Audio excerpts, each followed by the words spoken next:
안녕하십니까. 주가의 다빈치 코드 재무제표를 진행하고 있는 정재학입니다. 저번 시간에 이어 오늘은 상장 폐지 종목 중에 하나인 제이콤에 대해서 설명을 드리도록 하겠습니다. 제이콤에 대해서 설명을 드리고 오늘은 이제까지 상장 폐지 종목을 제이콤을 포함해서 5가지 종목을 설명을 드렸는데요. 그 종목의 공통점과 특이점을 설명을 드리고 재무제표의 큰 틀에서 무엇을 주의해야 되는지 어떤 점을 특이하게 관심을 가지고 봐야 되는지를 설명을 드리도록 하겠습니다. 오늘 보실 제이콤의 기업 개요에 대해서 설명을 드리도록 하겠습니다. 상장 폐지일은 2011년 4월 16일이고 상장 폐지 사유는 최종 부도 발생입니다. 기업 개요를 보시면 1998년에 설립되어서 무선 통신기기 제조 및 판매를 주요 사업으로 영위하던 중에 2008년 11월 합병으로 인해서 의약품 원재료 판매로 영업을 확대를 하게 되었습니다. 업종 변경 즉 백도어를 하게 되는데요. 백도어 이후에 지속적으로 손실이 발생하고 2009년의 감사 보고서를 보시면 업종 변경 전 대주주가 소송을 제기해서 25억의 손해배상 판결이 선고된 바가 있습니다.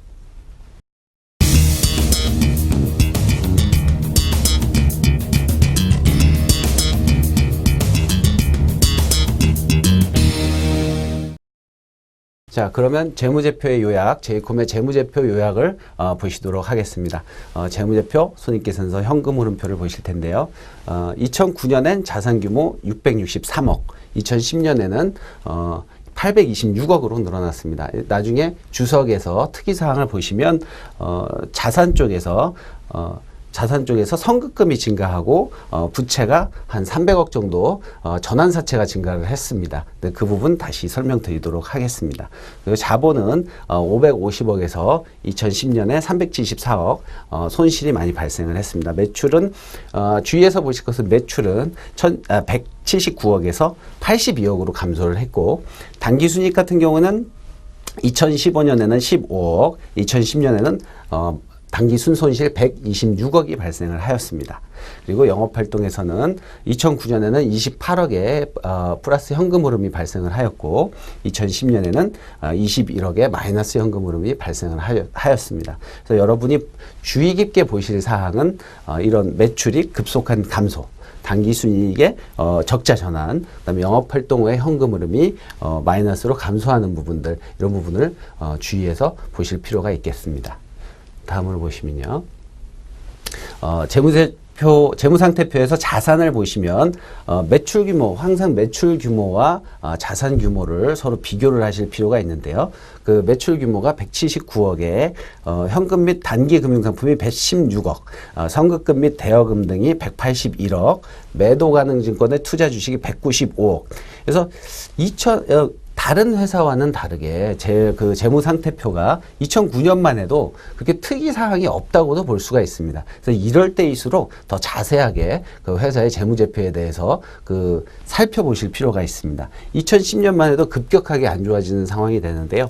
매출이 거의 절반 이하로 감소를 하고 179억에서 82억, 자산은 663억에서 826억이지만 아까 설명드렸지만 다음에 부채도 같은 비율 이상으로 증가를 하게 됩니다. 그리고 단기 금융상품도 급격히 줄어들게 되고요. 선급금 및 대여금이 181억에서 600억으로 급격히 증가를 하는 것을 보실 수가 있습니다. 그래서 매도 가능 증권도 195억에서 33억으로 급격히 감소를 하였습니다. 뒤에서 이제 매도 가능 증권이라든가 투자 주식 등을 보시면, 그러니까 이 재무제표에서는 이 모든 것을 설명을 드릴 수는 없습니다. 그러니까 재무제표의 주석도 같이 보시면서 어떤 일이 발생하는가를 스토리텔링을 한번 더 확인하실 필요가 있는 것입니다. 그래서 매도 가능 증권이 195억에서 33억이 발생을 했다는 것은 160억가량의 매도 가능 증권이 감소를 하면서 그만큼 손실이 발생을 하든 처분이 발생하든 하는 이벤트가 있을 것이라는 것을 예상을 하실 수가 있습니다. 유형자산은 큰 변화가 없고요. 그 다음을 보시면 그 다음에 이제 부채와 자본 규모를 보시면 그 회사의 그런 흐름에 비해서 매입 채무가 상당히 작은 편입니다. 그래서 제대로 된 영업 활동이 있었는지를 한번 되짚어 볼 그런 필요가 있을 정도로 매입 채무 규모가 2010년에는 4억까지 줄어들게 됩니다. 반면 장단기 차입금이 2009년에 67억 수준에서 2010년에 412억으로 급격히 증가를 하게 됩니다.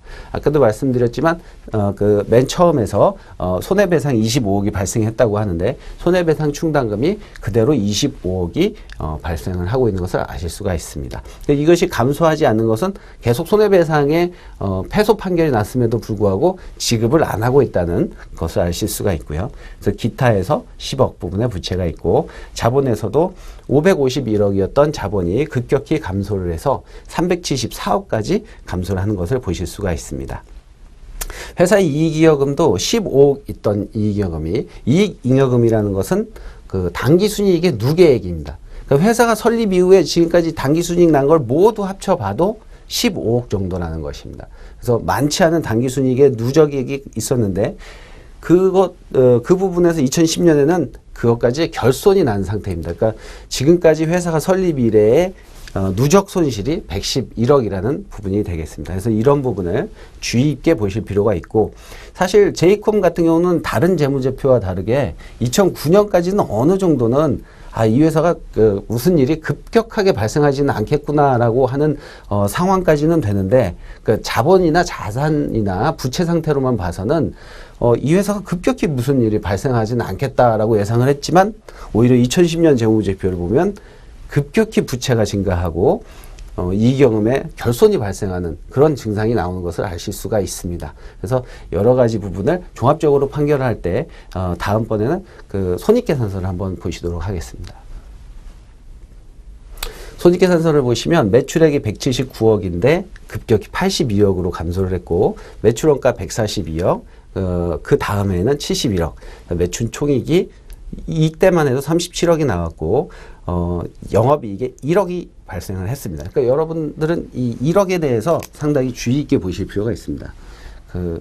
상당히 179억의 매출액에 영업이익이 1억이 났다는 것은 어느 정도는 저희 회계 감사를 하는 감사인들 같은 경우도 이 1억에 대해서는 상당히 회사가 노력을 해서 만들 수도 있다는 부분 그런 부분에 대해서 좀 주의를 기울이실 필요가 있습니다. 영업의 손익 14억, 순이익이 나서 당기순이익은 15억이 났지만 어느 정도 투자를 의사결정을 하실 때는 이런 부분에 대해서도 상당히 좀 생각을 해서 투자를 하실 필요가 있다는 것입니다. 그런 이펙트가 그 다음 해로 넘어와서 회사는 더 이상 막을 수 없는 그런 부분이 생겨서 매출이 82억에 당기순 손실 126억이 시현되게 되는 것입니다.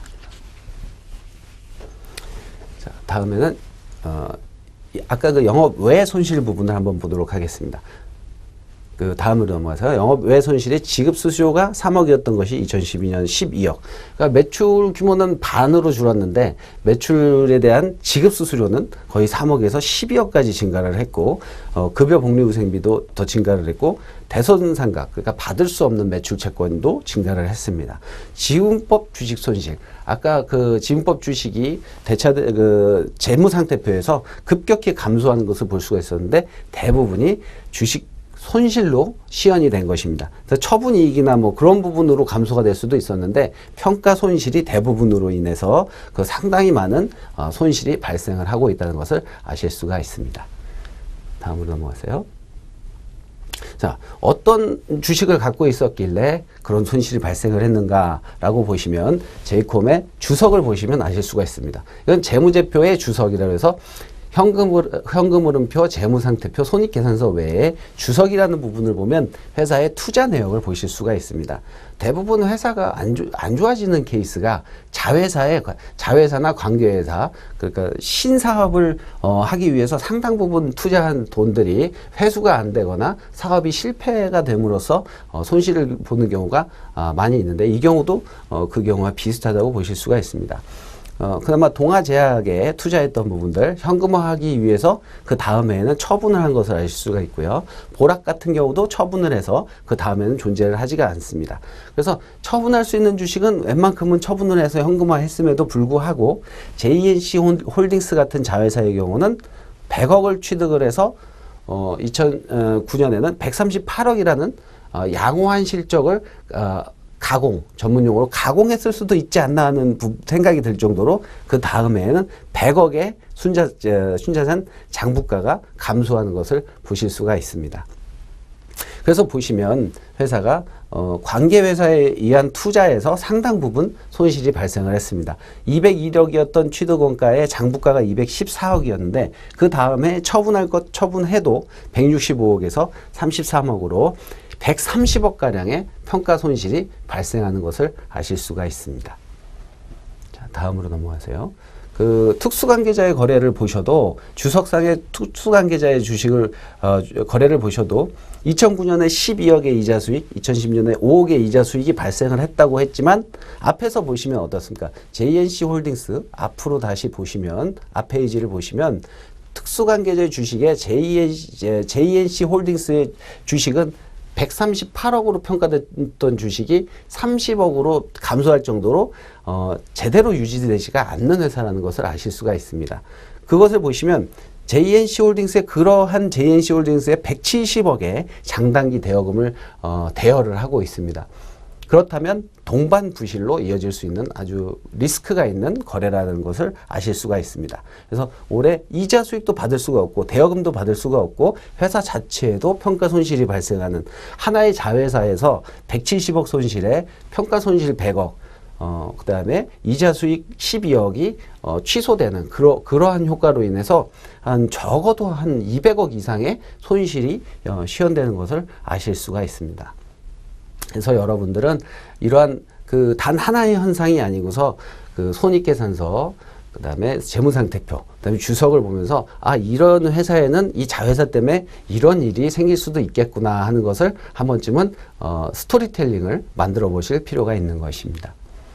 다음으로 넘어가셔서요. 그래서 이런 부분에서 보시면 자, 2009년 실적 발표에서 매출이 179억에 영업이익 1억에 순이익이 15억이 났습니다. 근데 시가총액은 어떻습니까? 여기가 1,500억 선인데 거의 1,000억에서 1,500억 사이를 상당 부분 왔다 갔다 합니다. 그래서 과연 영업이익 1억이 난 회사에 1,500억의 가치를 줄 수 있는가? 우리가 재무제표가 하나의 시그널이 될 수 있는 것입니다. 재무제표는 여러분들에게 힌트를 드렸습니다. 아, 영업이익 1억입니다. 이 정도의 가치가 있는지 한번 생각을 해보십시오. 근데 상당 부분의 그 시간이 지연이 돼서 나중에 가서 이제 주가는 결국 자기 자리를 찾아가는데요. 이제 이 실적이 2010년에 매출 80억, 순손실 126억이 되고 있습니다. 그래서 이런 부분에서도 상당히 재무제표는 어느 정도 주가에 대한 예측 기능이 있다라는 것을 보실 수가 있습니다. 자, 그럼 그 다음으로 넘어가세요. 자, 지금까지 보셨던 그 회사들에 대해서 한 가지 공통점이라든가 그런 특이 사항들을 보실 수가 있습니다. 우리가 맨 처음 시간에 LNP 아너스에 대해서 보셨고요. 그 헤파호프, 포유먼, 디패션, 제이콤이라는 회사를 보셨습니다. 그 모든 그 공통점은 보시면 마지막 해에 전부 다 단기 순손실이 발생을 하고 있습니다. 마지막 해에 재무제표 꼭 그 회사가 상장 폐지된 시점이 뭐 연초라든가 연말이라든가 할 거 없이 최종 보고서가 나왔던 직전 연도에는 단기 순손실이 모두 발생을 하고 있습니다. 또한 몇몇 회사를 제외하고는 그 해에 그 회사 그 매출액이 49억, 30억, 82억 정도의 수준을 보여주고 있습니다. 그리고 총 자산 규모에서도 포유먼 같이 가공의 자산이 있는 경우를 제외하고는 상당히 그 낮은 수준의 자산을 보여주고 있습니다. 제이콤 같은 경우에도 전환사채로 인해서 자산 규모가 좀 늘어나 보이는 그런 효과가 있지, 실질적으로 들여다보면 회사의 유형 자산이라든가 자산의 회사에 대해서 수익 활동을 일으킬 수 있는, 현금 창출을 일으킬 수 있는 그런 자산 규모들이 상당히 작다는 것을 볼 수 있습니다. 그 헤파오프 같은 경우도 유형 자산이 없습니다. 그리고 제이콤 같은 경우도 유형 자산이 거의 미미한 상태고요. 포유먼은 설명드렸지만 가공 자산이 상당 부분 있는 경우가 되겠습니다. 그리고 LNP 아너스는 이로 인해서 재고 자산 같은 부분이 과연 회사가 계속 돌아갈 수 있는 부분이 있는가 하는 그런 부분을 볼 수가 있고요. 그리고 3년 연속으로 회사의 매출 규모는 어느 정도 유지가 됐으나 단기 순손실 규모가 너무 큽니다. 그래서 LMP 하나스 같은 경우는 3년 연속으로 대량의 순손실이 발생을 하고 그런 순손실을 유상증자를 통해서 계속 메꿔가는 그런 모양새를 보였고 마찬가지로 해파워프도 3년 연속 대량 손실을 유상증자로 메꿔가는 모습이고 그다음에 포유머는 가공 매출을 일으켜서 해외 자회사의 매출을 좀 부풀리는 그러한 현상이 있었고요. 그다음에 디패션 같은 경우도 관계사로 인한 투자 손실로 인해서 대량의 손실이 발생하고 이로 인해서 감사 의견 부적정 의견이 발생을 했다는 것을 아실 수가 있습니다. 그래서 여러분들이 보시면 재무제표라는 부분 그런 부분이 우리 투자 의사결정에 상당 부분 영향을 미칠 수 있다는 부분을 아실 수가 있습니다. 그러면 이 다음 페이지로 넘어가세요. 자. 우리 재무제표에 대해서 지금까지 살펴보셨는데요. 이 부분의 재무제표의 체크리스트라는 것을 한번 같이 살펴보시도록 하겠습니다. 재무제표의 체크리스트. 자, 이런 부분. 회사의 영업활동과 관계가 없는 자산의 유무. 자, 이런 부분의 체크리스트는 어디서 보실 수가 있을까요? 앞에 사실은 정답이 여기 있지만 정답을 적지 않았습니다. 이 부분은 재무상태표. 재무상태표.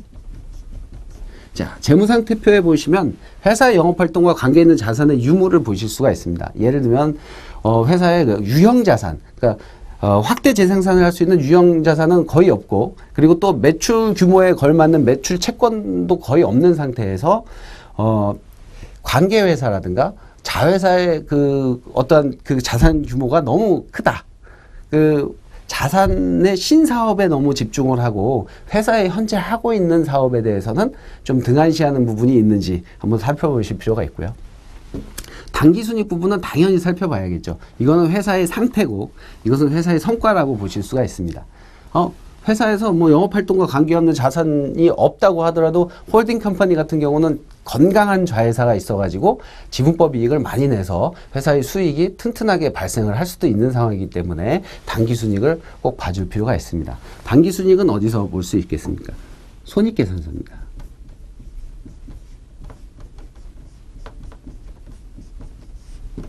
자, 손익계산서에서 당기순이익을 꼭 확인해 보실 필요가 있습니다. 그 다음 최근 3년간 영업활동에 대한 현금 흐름입니다.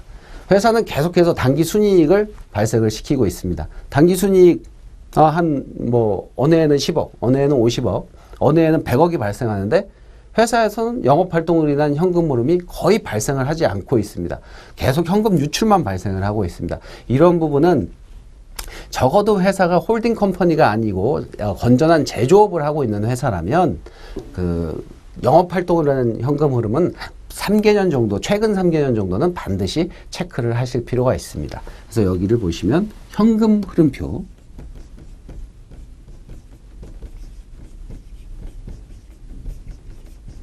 이 현금 흐름표를 반드시 한 번 정도는 되짚어 보실 필요가 있습니다. 그래서 회사의 영업활동과 관계없는 자산이 있는지, 그다음에 회사의 당기순이익은 제대로 시현이 되고 있는지, 그 시현된 당기순이익은 최근 3년간 영업활동에 대한 현금 흐름을 일으키고 있는지를 보실 필요가 있습니다. 또한 보유하고 있는 주요 자산, 특히 투자 주식의 현황을 보실 필요가 있습니다. 어느 정도 회사가 어느 정도의 위치에 가고 수익력이 일으키고 나면은 사실 그 수익력을 계속 유지하기 위해서 신사업을 발굴하고 찾기 마련입니다. 그 상장 폐지 종목이 됐든 시가총액 상위 종목이 됐든 상당 부분의 자회사가 있을 수밖에 없지만 얼마나 건전한 방향으로 그 회사를 이끌어가고 있는가 하는 부분은 반드시 보실 필요가 있습니다. 보유하고 있는 주요 자산 중에 특히 투자 주식은 어떤 회사나 공이 있는 것을 보실 수가 있습니다. 이 부분은 주석, 재무제표의 주석을 통해서 보실 수가 있습니다. 그래서 여러분들 보실 때 회사 재무상태표, 손익계산서, 현금흐름표, 주석 이런 부분을 종합적으로 판단을 하셔서 여러분들이 직접 투자를 하시는 소액 투자자시거나 개인 투자자신 경우에는 이런 부분에 투자 직전에 회사에서 이러이러한 신사업을 한다더라 라고 했을 때 그 회사가 과거에 어떤 사업에 투자를 해서 모두 성공적으로 성공 비율이 높은 회사인지를 이런 투자 주식의 주석을 통해서 보실 수가 있고 또는 그 회사 영업 활동이 제대로 이루어지는지를 다시 한번 확인하실 필요가 있는 것입니다. 그다음으로는 재무제표의 스토리텔링에 대해서 한번 보시도록 하겠습니다. 제가 항상 말씀을 드리고 있는 부분인데 재무제표의 스토리텔링입니다. 서로가 잘 맞아 떨어져야 됩니다. 재무상태표, 손익계산서, 현금흐름표, 주석이 서로가 맞물려 나가야 되는 것입니다. 회사의 재산 상태가 매출채권,